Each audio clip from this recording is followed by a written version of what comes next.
we have it set up, and now it's to maintain. And so, as I mentioned, we just launched it in July. So we are going to be adding additional payers and services. However, we needed somebody to control this and to manage it and to collaborate with PMMC.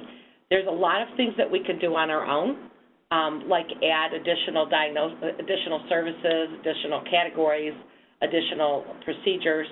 But we also collaborate with PMMC in reference to the actual payers, because they are literally loading our contracts for us, so that not only are we updating our CDM with them on a regular basis, we're able to get our contract loads if there's any changes or any new contracts. So we have a combination of our estimates based on claim history and also based on our specific contracts. So we engaged Julie Narek, who is our pre-service manager, who works under Phyllis Cleary, who is our Director of Patient Access and Enrollment, and she really works with her team in reference to responses from patients, et cetera, and what we're seeing on the web portal, and also our other estimates that we provide in order to keep updating this portal. Our web group, our communications group, and our IT group are very impressed by how easy it is to collaborate with PMMC when we need their involvement and the quick turnaround, as well as how quickly they can update, or even Julie herself can do the updates without having an IT background in the areas that we need those updates to take place.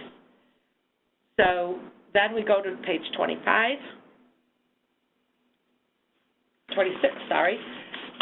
Continuous patient education. Just because this is out there doesn't mean that patients are going to use it and then just leave. They're going to call us.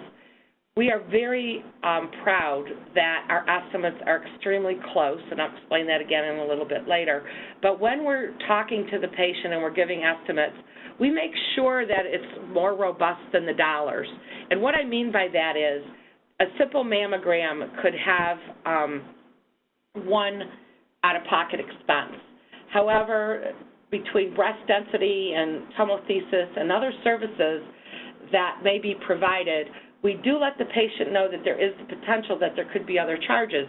And oftentimes the patient then will share with us that they do have a situation where they believe they need bone density or breast density, and then from there we are able to give them other information. A second example is that cost for delivery. We always want to have a healthy baby, but there's challenges sometimes where the baby may not be healthy.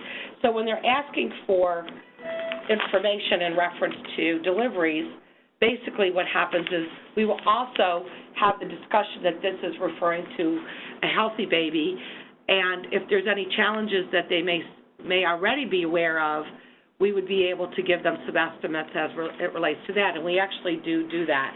I'm going to let you know that for some reason my system did crash.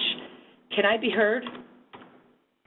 Yes, Donna, we can hear you just fine. All right, so I'm going to go Plan B and since I can't see the website, and I'm going to go to the paper copy. So basically those are examples so that we can expound upon estimates, not that the estimate itself may not be close, but rather that there could be other circumstances that we would need to discuss. Another example would be potentially an implant. If it's just a shopper, we could give them a full estimate, but when they reach out to us, we like to tell them once they have a discussion with their doctor to please let us reconfirm the estimate in case for some reason there was a decision that the implant that was chosen for, let's say, somebody 68 years old was an implant for knee replacement for somebody less active, but this person was a professional tennis player and needed a knee implant that would last longer and take more endurance. So those are the kinds of discussions that we have once we engage with the patient. The next one is page 27. And thanks, Donna. I think we'll pause here to have another question and answer session. We'll also share the results from our previous in-conference poll. And as a reminder, that question was, does your organization offer a self-service patient cost estimator online? 18% of attendees said yes, 64% said no, and another 18 said they plan to do so within 12 months. Our final poll for the day asks, will your organization be changing price transparency efforts within the next 12 months in response to state legislation? The answers here are yes, no, and uncertain.